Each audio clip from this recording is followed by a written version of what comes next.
Aziz Paulus'un, Şahmeran'ın, Kleopatra'nın görkemli kenti Tarsus. Her geçen gün yalnızlaşan, kalabalıklaştıkça yaldız dökülen.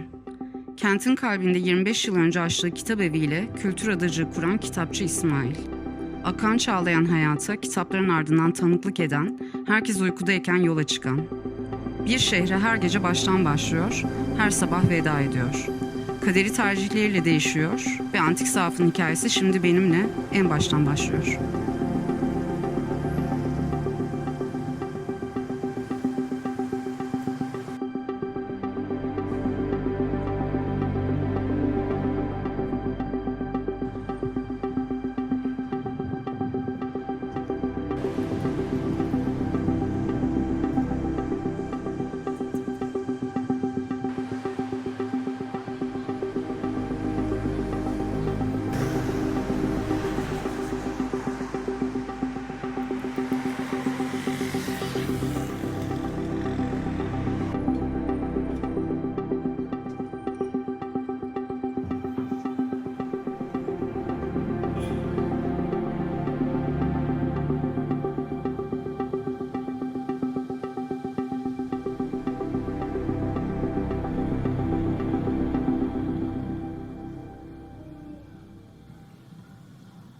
İş yaşamı o kadar çok zamanımı aldı ki o yükü benimle birlikte paylaşacak bir özne bulamadım aslında. Ya ben buldum, onlar buna hazır değildi. Ya ben onlara yetişemedim. Takvim tutmadı.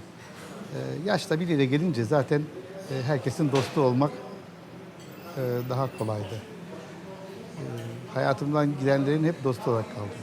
Belki böyle bir şey.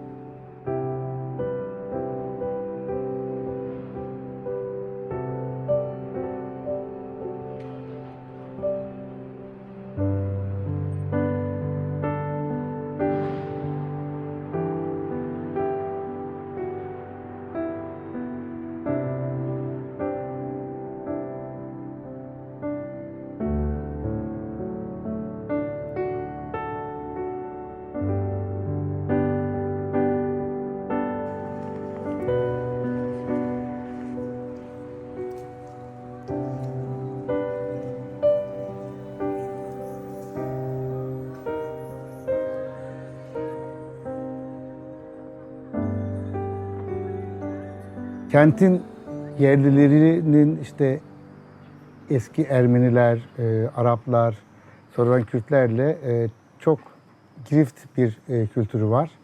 Herkesin birbirini çok iyi tanıdığı bir kentte gelenekler de birbirine çok karışmış. Herkes birbirinin geleneğine saygı duyarak yaşamını sürdürüyor.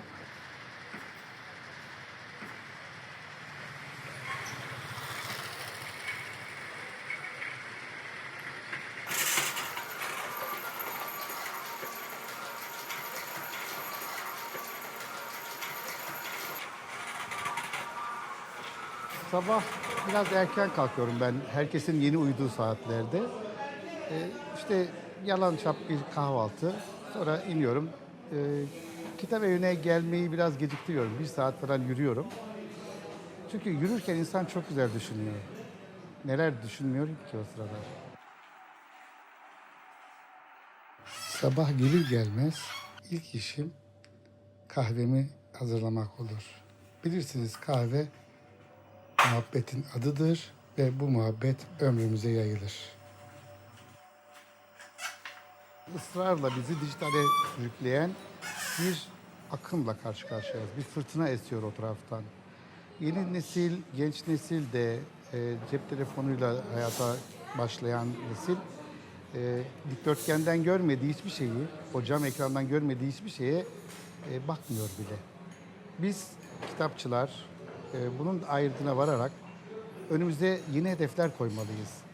Ya bırakıp birden dönüşeceğiz veya kitaba dair yapılacakları sorgulayacağız.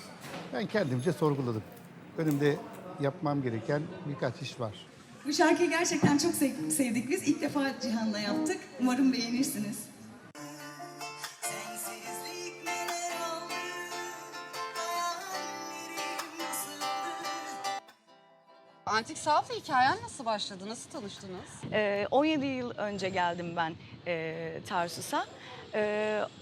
17 yıl önce burada köklü bir kurumda müzik öğretmeni olarak çalışmaya başladım.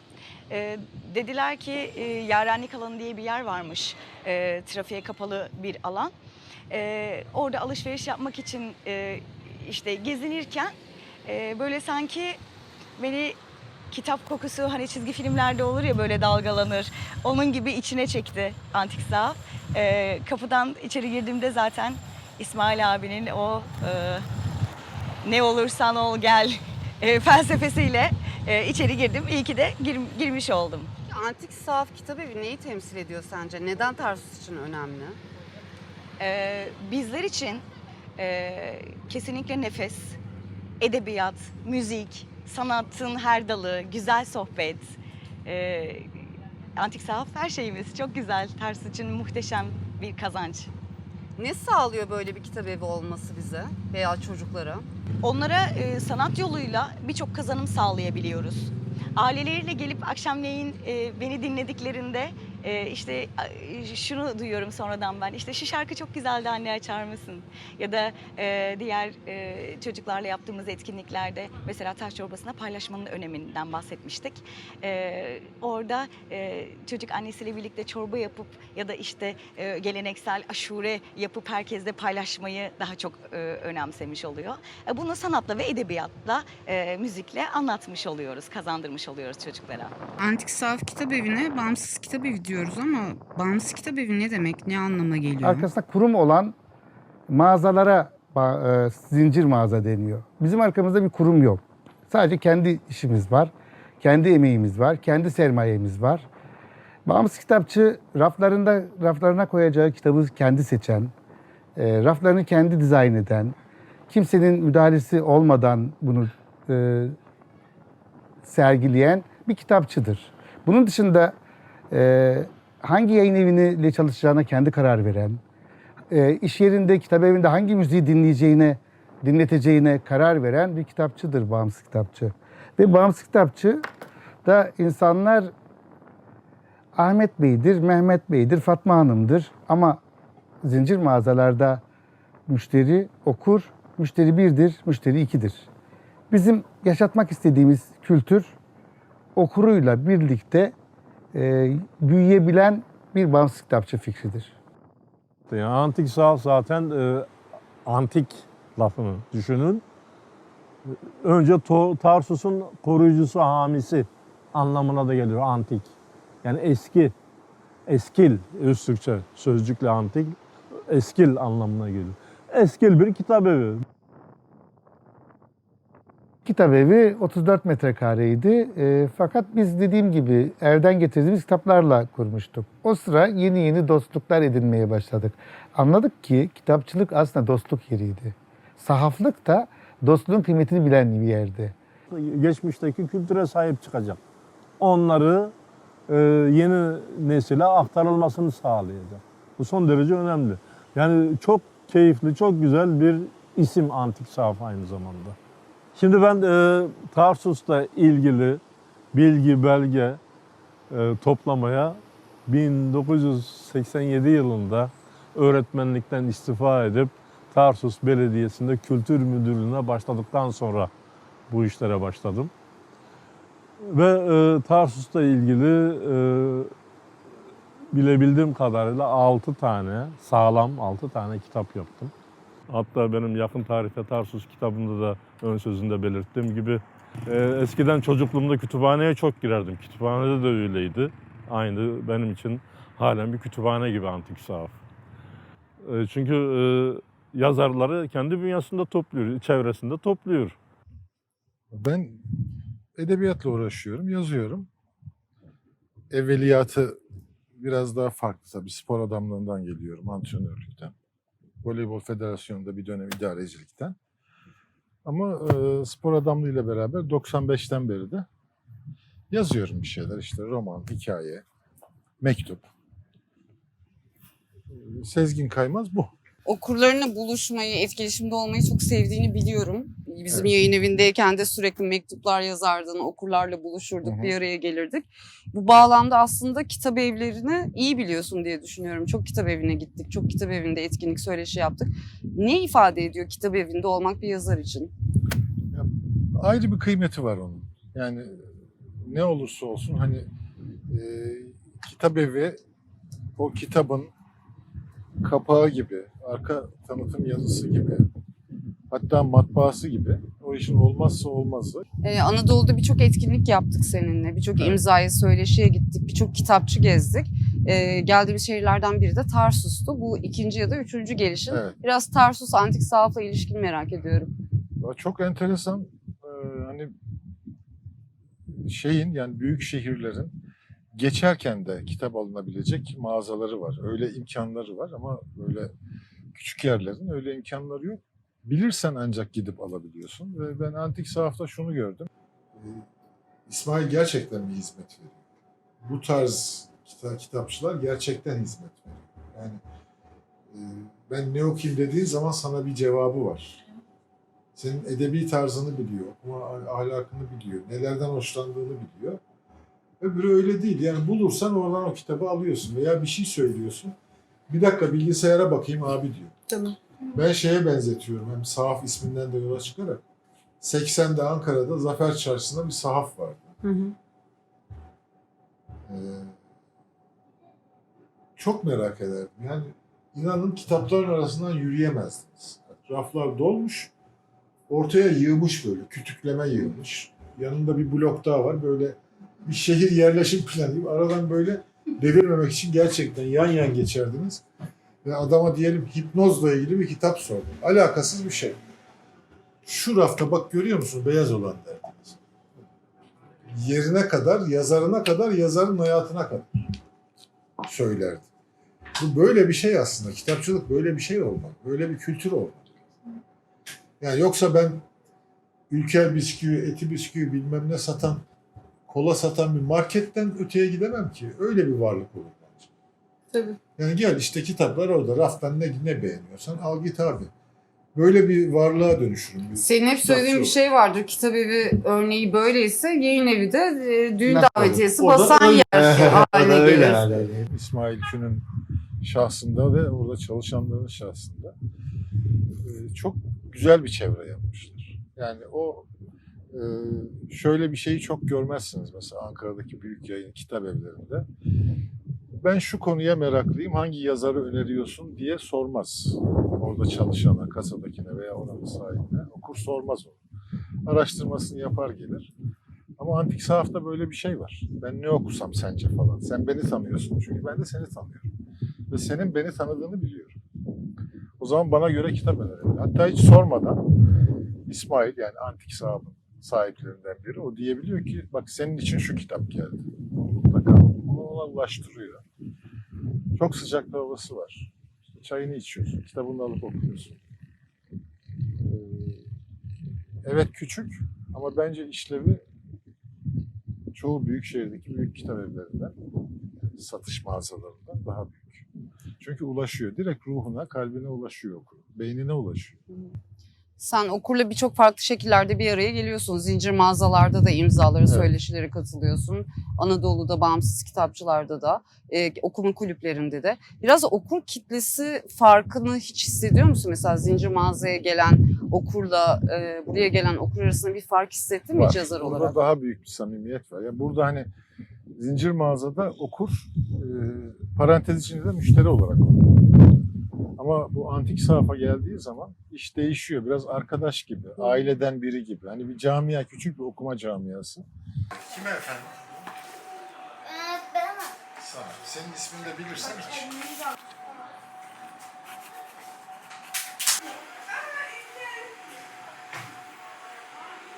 ne yapsın? Ne yazmışım? Cona mı? Cona, Mehmet, Emin, Evet. Deniz nerede? sevdiğine emanet ol. Sevdiği bir şarkı. Domdom Kurşunu eseriyle karşı...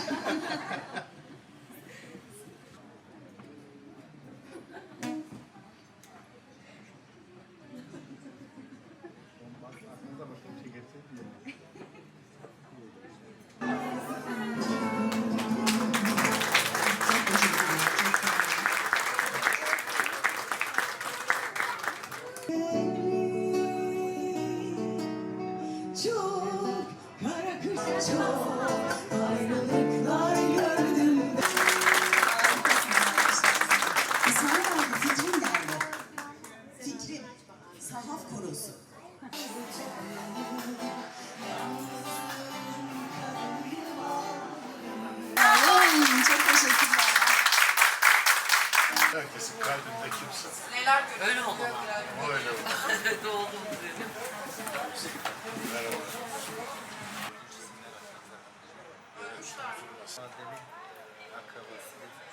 Daha çok ben bunu böyle okur gruplarının buluşma ortamına benzetiyorum.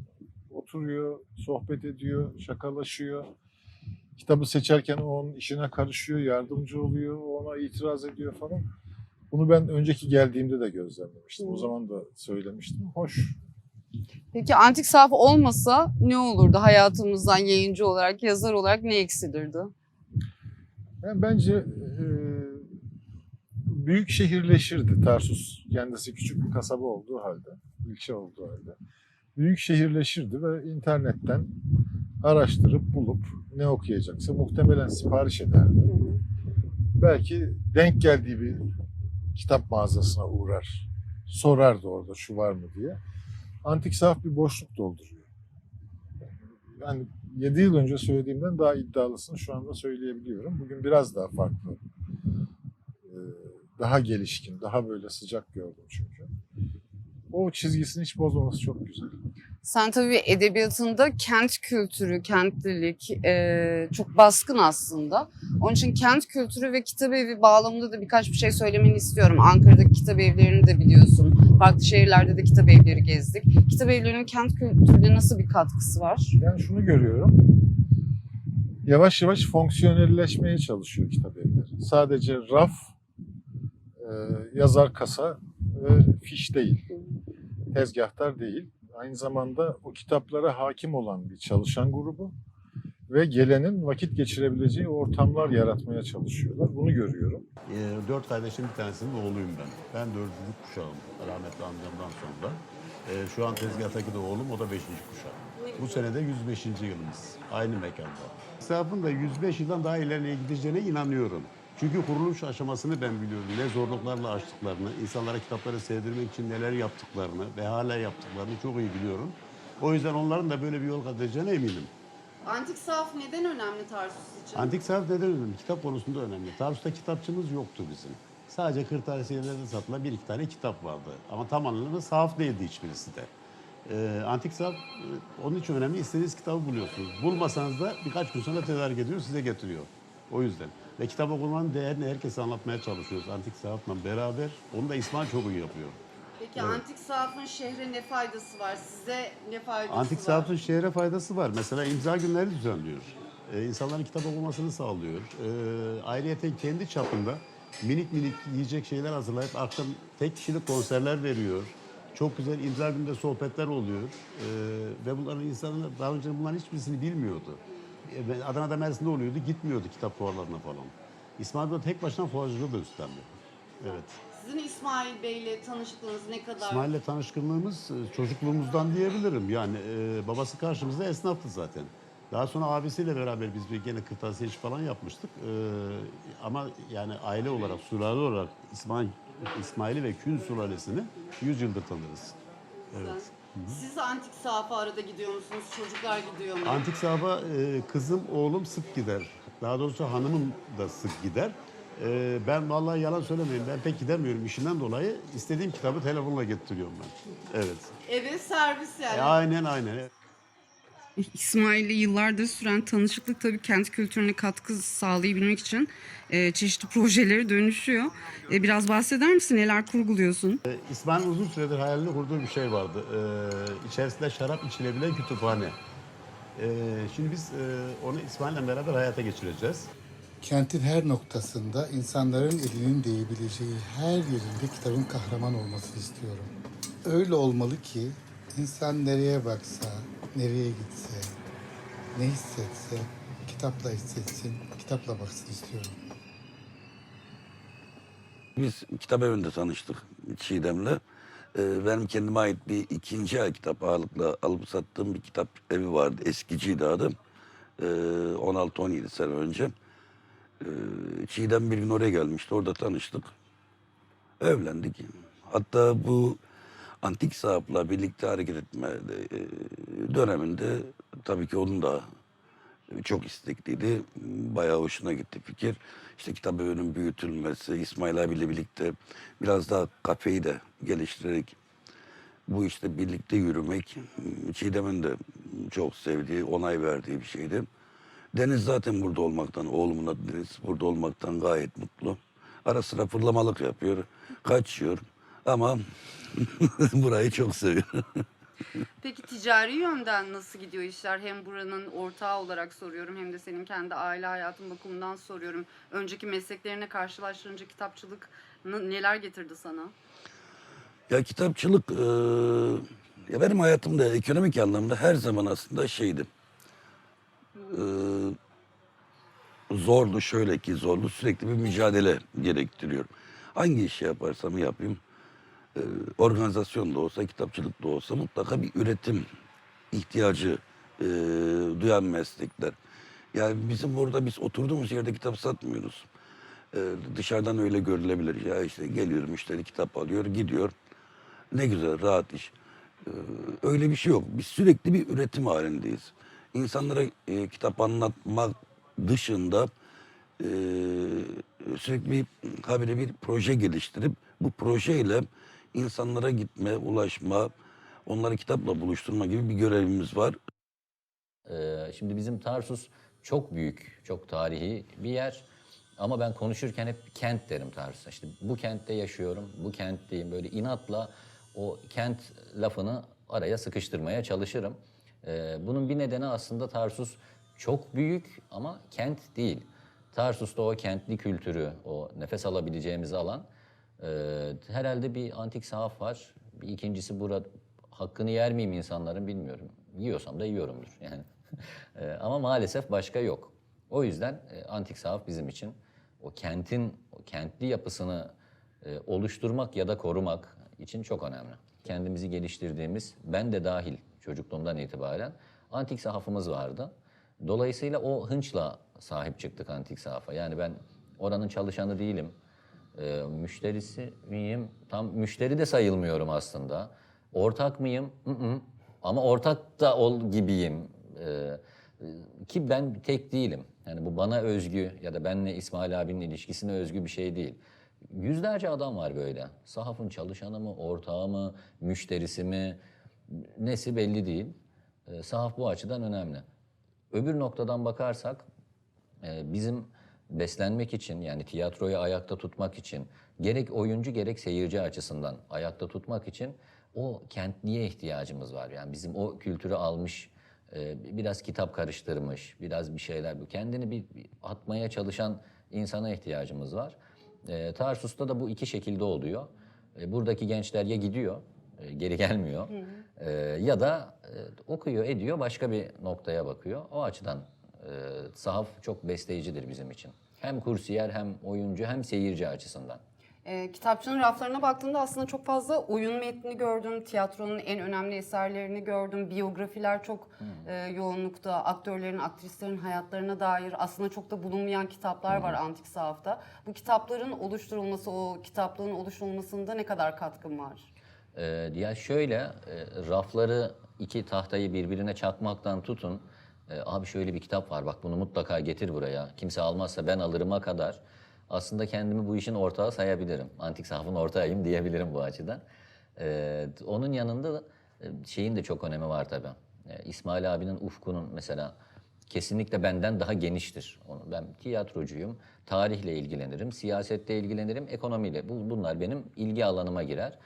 İsmail abi'de böyle bir sınır yok. Her şeye hakim olmaya çalışıyor ve bu onu yıpratırken bizi zenginleştiriyor aslında. Bu açıdan çok kıymetli, çok işin içindeyim diyebilirim. Kitapların çeşitliliğine gelince mesela şeyden çok üzülürdüm. Önceden öyle zannederdim ya da daha gençken. Ya burada bir tiyatro bölümü var, metinler var, dediğiniz gibi biyografiler var. Birçok yerde bulamayacağınız aslında eserler var. İşte Ezilenlerin tiyatrosu var mesela August Paul'in. İnternetten ben baktığımda böyle çok fahiş fiyat. Çünkü basımı yok, şeyi yok falan. Yani çok böyle sahaflarda buluyorsun falan. İsmail abi de var. Aynı kitaptan 3 tane vardı. Birini ben aldım. Üniversitede okumama rağmen. Şey çok mutlu ediyor beni. Önceden bunun aksini düşünürdüm. Ya burada tiyatro bölümü var ve tiyatrocu ben varım. İşte belki 3 kişi daha var Tarsus'ta. O zaman İsmail abi para kazanamayacak. Yani biz haşır neşir olacağız o bölümle. Zaman içerisinde bu ön yargım kırıldı. Müthiş bir şey ya. Sahafta oturup çay içerken içeriye biri giriyor. Hiç tanımıyorsun. Bizim oyuncumuz değil, seyircimiz değil, bir yakınlığımız yok. Bir tiyatro kitabı soruyor. Hemen böyle, ha o kim? İsmail abi, bu niye sordu bunu? Bu arkadaşı tanıyor musun? Tiyatroyla mı ilgileniyor bu? Ya bu birçok kentte bulamadığımız bir avantaj. Ya da bazen İsmail abi yönlendirir. Ben bilmiyorum der işte. Her zaman orada oturduğumuz için Tayfun'a sorun der. Bu açıdan çok besleyici olur sahaf. Henüz bu sabah yaşadık. Bir anda sana bir telefon geldi. Bir mekan arıyordunuz. Bir oyun sergilemeniz gerekiyor ve mekan yok. Ve sen Antik Sahaf'ın adresini daha onları sormadan verdin. İsmail abi ve Aydın abi ne kadar kızarsa kızsın, benim bu konuya bakışım şu. Ben Antik Sahaf'ın kirasını ödemem, temizliğini yapmam, çayını demlemem ama sahaf benim. Yani orası benimdir yani. Ama dediğim gibi hani kirasını falan ödemem. Yani o kadar benim de. Ama yani şey rahatlığına sahibim. Tarsus'ta maalesef burası var. Bizim kullandığımız salon, tiyatro için. Bir de Antik Sahaf var. Benim onun dışında oyunumu sokağa koyabilirim. Sokağa koyunca bir sürü sıkıntı çıkıyor. Bir de Antik Sahaf'a koyabilirim.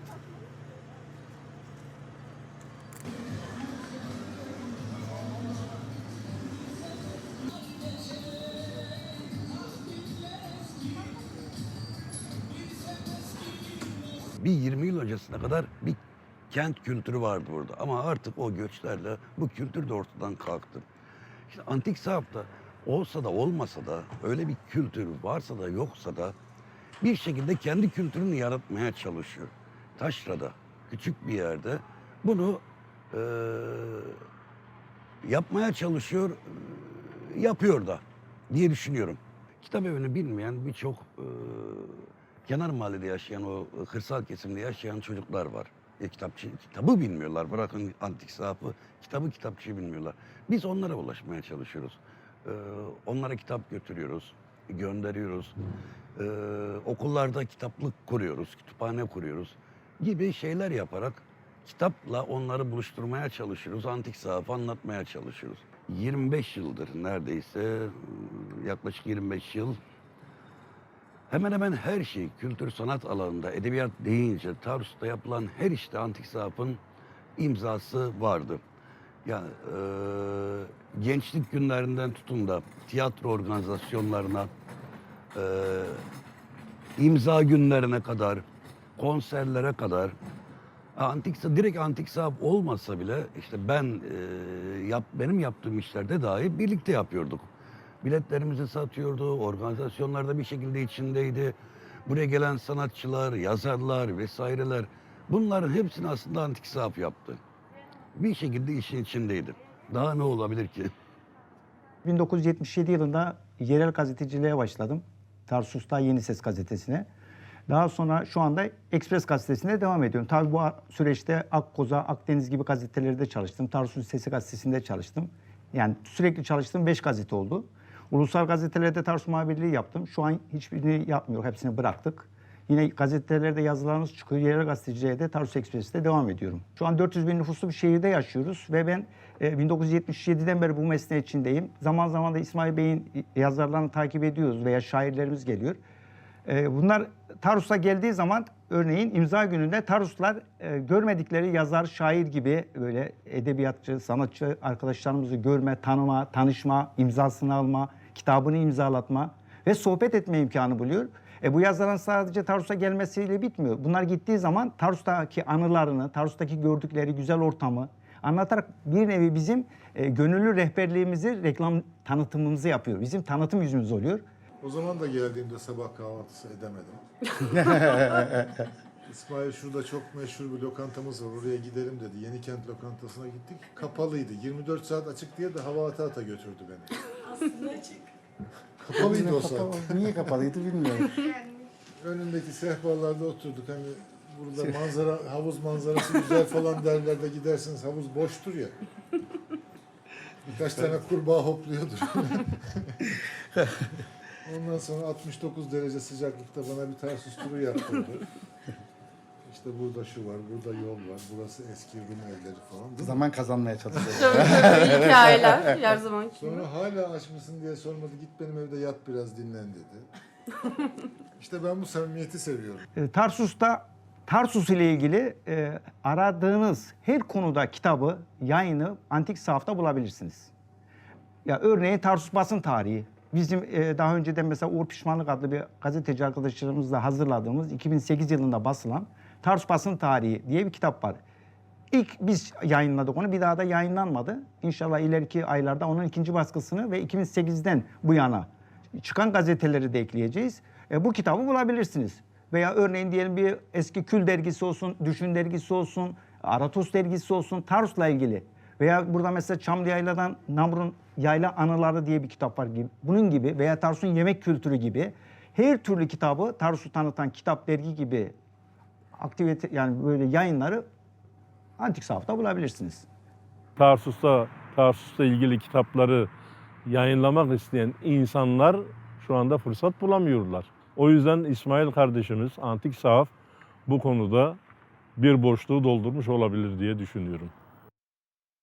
68'de Tarsus'ta büyük bir sel olmuş. Bizim şu anda yaşadığımız evde o sele çok ciddi anlamda o selden zarar görmüş. O zaman yaşadığımız ev biraz daha yere yakın olduğu için bütün ev çatıya kadar sular altında kalmış. Ve babamın kitaplığı da o sular altında kalmış. Böyle bu şekilde. Ve babam hala anlatır. Çocukluğumuz boyunca anlattı bize bu hikayeyi. O ne kadar çok üzüldüğünü anlattı. Ve her zaman bize okumaya teşvik etti. Her zaman. Böyle bu şekilde. Okumak benim için tutku. Bütün sevdiği kitapları o selle beraber aslında kaybediyor ama bir Evet. yandan da size hep kitaplar anlatmış diye anlıyorum. Şöyle söyleyeyim, o zamanlarda bizim mahallede çokça elektrik kesilirdi. Normalde insanlar istemez elektrik kesilsin. Ben çok isterdim. Çünkü o elektrik kesintileri bizim için babamın hikayeleri demekti. Babamın hayatı demekti, geçmişi demekti, çocukluğu demekti. Bütün çocukluğum bu hikayelerle geçti. Babam o sular altında kalan kitaplarından bahsederdi. Onlardan bize tavsiyelerde bulunurdu. Mesela en çok tavsiyede bulunduğu bir kitap vardı. Alexander Dumas'ın Kamelyalı Kadın. Ben hayatım boyunca, yani benim için çok farklı bir yeri vardır. Antik Sahaf Kitabevi ile İsmail Kül'le tanışman da aslında biraz o kitapla ilgiliydi. Evet, kesinlikle. Şöyle söyleyeyim, ben babamın teşvikleriyle yıllarca ilçe kütüphanesinden, okuduğum okulların kütüphanesinden, özellikle lisede muazzam bir kütüphanemiz vardı. Raflarda hep gözüm o kitabı aradı. O yaşıma kadar ben hiçbir zaman para vererek kitap satın almadım. Çünkü kütüphanelerden buluyordum. İşte Rus edebiyatıyla, Fransız edebiyatıyla, Türk edebiyatıyla, o ünlü yazarlarla ben o kütüphanelerde tanıştım aslında. Kamelyalı Kadın'a hiçbir zaman rastlayamadım. Sonra liseye giderken bir gün harçlığımı biriktirdim. Açıkçası çok paralı çocuklar değildik. Harçlığımı biriktirdim, bozukluklardan oluşuyordu ve ben cüzdan taşımıyordum. Küçük bir kesem vardı kadifeden. Sonra Antik Sahaf'ı biliyordum zaten, duymuştum daha önce ama hiç gelmemiştim. Geldim buraya, girdim içeriye. Normal gördüğüm kütüphanelerden çok daha farklı bir aurası vardı. Çok çekiciydi, çok güzel görünüyordu. Girdim raflar içerisinde. Kimsenin yardımcı olmasını istemedim. Zaten yani birçok şeye hakimdim çünkü çok fazla kitap okuyorum, bu işin içerisindeyim. Tek tek aradım ve o raflarda Kamelyalı Kadın'ı buldum. Biz kapıdan giren herkesin kıymetini bildik. Her kitabın kıymetini bildik. Her keste bir okur muhabbeti oluşturmak istedik. Onlarla okuduğumuz kitapları tartışırken, tartışa biz de öğrendik, onlar da öğrendi. Kasaya geldim. O zamanlar henüz tanışmamıştık. İsmail abi duruyordu kasada. Sonra işte kitabın fiyatını sordum. Kesemdeki paranın hepsini döktüm tezgahın önüne. Para çıkışmadı. Belki yarısı etti veya etmedi. Şu an tam hatırlayamıyorum. Ama param çıkışmadı. Sonrasında tabii geri toplayıp kesemin içerisine dolduruyordum. İsmail abi dedi, tamam dedi, sen dedi bu kitabı al götür. Kalan dedi, ne zaman getirebilirsin dedi. Ben dedim tam 2 hafta sonra getirebilirim. Çünkü düşündüm, hesap ettim o anda. Harçlıklarım 2 hafta sonrasına tekabül ediyor. Tamam dedi, al dedi, bunu götür. Şimdi benim ismimi sormadı. Hangi okuldayım, kimim, neciyim, ilk defa karşılaşıyor benimle. Ben de şaşırdım ama aldım kitabı da, kalktım gittim. burada benim yaşanmışlığıma, benim hayatıma özdeş bir şeyler var. Çünkü ben hani ailemde gördüğüm o sıcaklığı, samimiyeti ailemden sonra yalnızca burada gördüm. İş ortamlarında yaşadığınız, hani beraber çalıştığınız çalışma arkadaşlarınızdır, ekip arkadaşlarınızdır. Ama normal hayata geldiğiniz zaman aynı şey olmuyor.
İnsanlar da yorulur, konuşmaktan yorulurlar, yaşamaktan yorulurlar ve evlerine çekilir. Ben de o anda evime gitmek için kitap evinden çıkarım. Ancak direkt de eve gitmiyorum tabii. Ben o arayı çok seviyorum. Hani günün akşamına kadar bütün yaşanmışlığın üstümüze yıktığı yorgunluğu attığımız mekanlardır.